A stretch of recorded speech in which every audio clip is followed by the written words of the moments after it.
কেন্দ্রীয় যুব বিষয়ক ক্রীড়া প্রতিমন্ত্রী রাকসা নিখিল খাড়সে আজ ঊনকোটি জেলা সদর কৈলাসহর সফর করেন।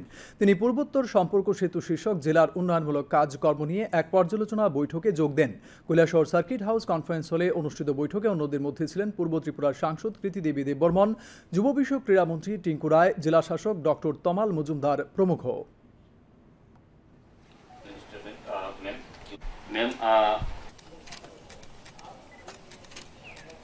प्रधानमंत्री जी आदरणीय मोदी जी चाहते हैं कि नॉर्थ ईस्ट के सभी स्टेट जो है या जितने भी डिस्ट्रिक्ट है उससे ज़्यादा से ज़्यादा वहाँ पे डेवलपमेंट हो। जितनी भी केंद्र सरकार की योजना है उसका योजनाओं लोगों तक पहुँच रही या नहीं पहुँच रही उसका ठीक से एनालिसिस होना चाहिए। इस यहाँ पे भी काफ़ी अच्छी चर्चा हुई। जो 2-3 मुद्दे निकल के यहाँ पे आए, हाईवे को लेके है, देन उसके बाद बॉर्डर को लेके है, तो डेफिनेटली ये रिपोर्ट में हमारे आएंगे और फिर हम आगे पीएमओ को इसको फॉरवर्ड करके यहाँ के लोगों के लिए ज़्यादा से ज़्यादा केंद्र सरकार के माध्यम से और उसके साथ ही राज्य सरकार के माध्यम से कैसे हम डेवलपमेंट कर सकते हैं, इसलिए भारत सरकार प्रयास